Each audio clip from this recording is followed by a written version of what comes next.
Hello, this is Matt on the Moon Lambo channel. Well, we've got billionaire Tim Draper here saying that XRP is set for, quote, explosive growth. I got a whole article with all the specifics, and Tim Draper here, he had a bit to say about XRP and a little bit about crypto in general, so looking forward to running through this article with you. I also want to share with you another article that I just found pretty fascinating. You guys probably familiar, most of you probably familiar with the author of Rich Dad, Poor Dad. And just a very well-known, some would say, financial guru. And he had some things to say about Bitcoin and cryptocurrency. Just an interesting topical piece here. So, like a topical cream. Not like a topical cream. All right, anyway, let's go ahead and jump in here. But before we do, though, if you would please delicately tap that like button. And if you're a fan of Ripple and XRP and topical creams, go ahead and subscribe to the Moon Lambo channel. We get creamy up in here with topical... I'm going to stop. You know what? I have no shame. I should be very embarrassed for saying that and not editing it out. But I'm just going to run with it. No editing whatsoever. So this first article... first article I got from Pucci. I'm guessing that's how you say that. Pucci. I don't know. Tag me in this. So if you're watching, sir, thank you very much for tagging me along with some of my fellow XRP community members, including XRP YouTubers. And again, it's titled Ripple's XRP is in for explosive growth. Prominent venture investor Tim Draper says. A Bitcoin bull and investment guru Tim Draper predicts the calm before the storm for the XRP price, as to call Ripple developers' actions wrong is impossible. And that's a quote from him. He says, to call Ripple developers' actions wrong is impossible. When asking a question about when XRP is going to hit its quickest high profits in the Quora.com forum, a user gets a reply from Tim Draper himself, who says that the XRP price is about to experience an explosive growth. And so here you can see right here the actual response on that particular platform. Tim Draper, a prominent venture investor and a Bitcoin bull, seems to be excited by the current Ripple expansion. Judging by his words, he's predicting the XRP to soar in the short term. Who calls it the XRP? Predicting the XRP. It's just XRP, it's okay. Predicting the XRP to soar in the short term, calling it the calm before the storm or explosive growth, putting it a different way. And this is like a really interesting character. I've mentioned a couple times in the past, I did get to see Tim Draper live. Moonbay and I went to a crypto conference in Los Angeles in October of last year. It was actually really cool. We got to see Rand Nooner host he did a live recording like on site. It was pretty cool stuff there. But yeah, Tim, he is a high energy guy. Came out doing jumping jacks and stuff. I like him. Anyway, here's a quote from him. Looking at the 3-time growth of Bitcoin over the past 5 months, one would expect a similar result from XRP. How about that? Then the piece continues. XRP should have already grown beyond 0.6 or even 0.9. They should have put a zero there. They mean 60 cents or 90 cents by now. Says the crypto investor when talking about the results of recent Ripple's expansions and the partnerships the crypto unicorn has initiated lately. And here's another quote. Check this out. The company is actively developing, expanding the sphere of influence, enlisting the support of large financial institutions, and constantly improving the technology of transfers. And then one more quote from him right here. In addition, Ripple is owned by SBI, a large corporation with companies such as R3.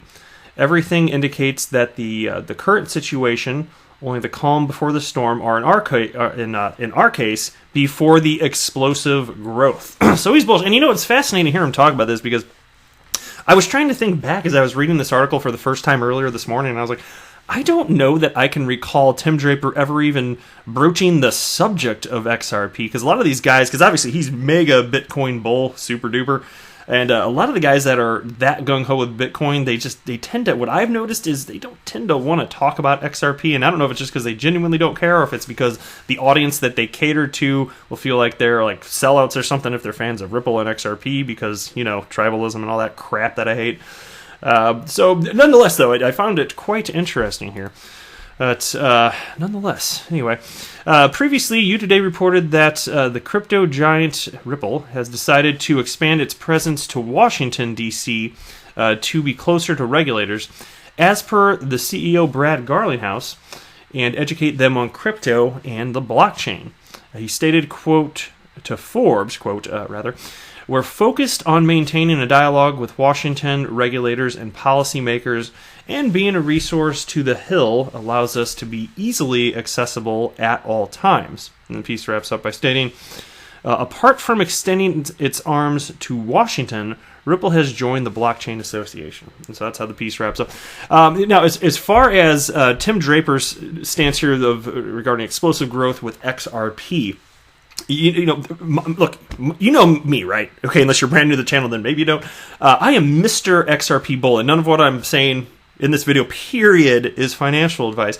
But I do believe there will at some point be explosive growth for XRP, but all this stuff comes in waves, and there is something, I believe there's something to be said for technical analysis, even though I don't know how to do it, and I really don't care to learn. I'm more about just following the fundamentals. I find that far more genuinely interesting on a daily basis. I don't want to be a trader, none of that sort of stuff.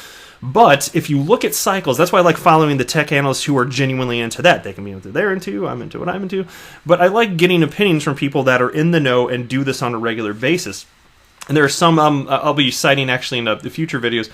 There's just the concept of a bull run, coming for altcoins. I think there is evidence to support that. And so again, this is just my everyday Joe Schmo opinion, and I base it largely on what other technical analysts have to say.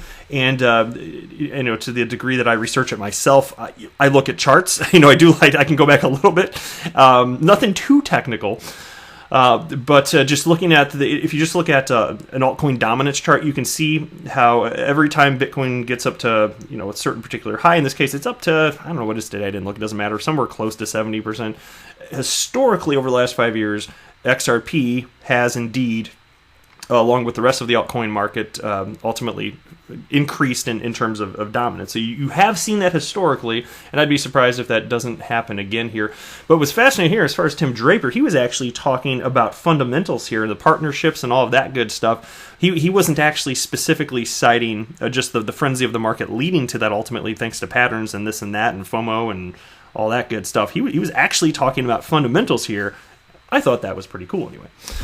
All right, now I got this next article from XRP Crypto Wolf. Thank you very much, good sir, for sending this my way. I very much appreciate you. You're an all-around good guy. And this article titled, Rich Dad, Poor Dad Author, Bitcoin is Messing into the Fed's Territory. Now that's a fun title. Bitcoin's messing into the Fed's territory. You step off. Robert Kiyosaki, author of the 32 million copy bestseller Rich Dad, Poor Dad, has taken a coy stance on Bitcoin's David and Goliath-like battle with the Fed. Kiyosaki, whose book has reportedly sold 32 million copies across 40 countries and has an estimated net worth of $80 million, made his remarks during an interview with Bloomberg on October 22nd.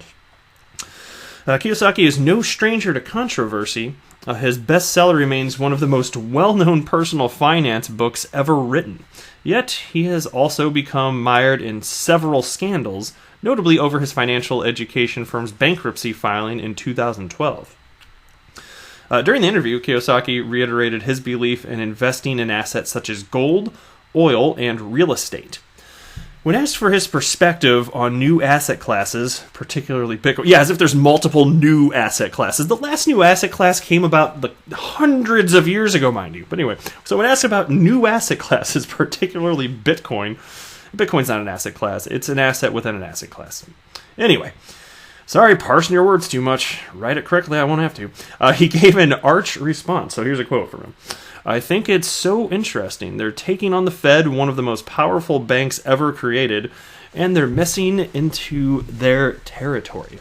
That's like me taking on McDonald's. So I think they're gonna step on them. I think it's a very exciting time. And the article continues, Kiyosaki's perspective as an investor was resolute from a personal standpoint, yet he broadly encouraged investors to follow their personal instincts and gut. Here's another quote. Personally, I'm a Technosaurus Rex. I can barely use a cell phone, so I'd best stay out of cryptocurrencies. wish Warren Buffett would be that honest. Hey. Well, actually, he's honest about the tech part, but he should also just not be in cryptocurrencies. Have opinions if he doesn't know what he's talking about. Anyway, the quote continues. So if you're a young person and you like crypto, it might be your place. Again, everything is just do what you love. I love business, I love gold, I love using debt as money. Because in 1971, the dollar became debt. And I believe paying no taxes, and I love paying no taxes legally. Some Bitcoin maximalists prefer to pay no taxes, but not legally. Yeah, I'm not really on board for that personally, but to each their own, right? Potato, potato, tomato, tomato, whatever. While Kiyosaki is a critic of corporate debt-driven finance, he advocates for an opportunistic and debt approach to the systemic volatility it generates and manifested in major boom and bust cycles. He told Bloomberg has predicted that the next downturn will be sparked by a crisis in the pension sector between 2022 in 2025, which is fascinating. We'll see a downturn to what degree, though, because there's a lot of data out there, not to be a bummer out here, but a lot of data indicating that at least the U.S. economy, here where I live, either we're currently in a recession or entering it. And the funny thing about recession is it's really just 2 quarters back-to-back with negative growth. And so, given that you have to let 2 quarters pass, you don't know that you're in it until it's already happened, which is the funny thing. So, anyway. We'll see, but there's a lot of indication that we may be entering that point already, but that's not what this video is about, so I'll just wrap up here. But thank you so much for watching. I am not a financial advisor. I'm a topical cream implementer, spreader. Do not buy or sell anything because of anything that I say or write. That would be a very, very, very bad idea. Until next time, to the moon, Lambo!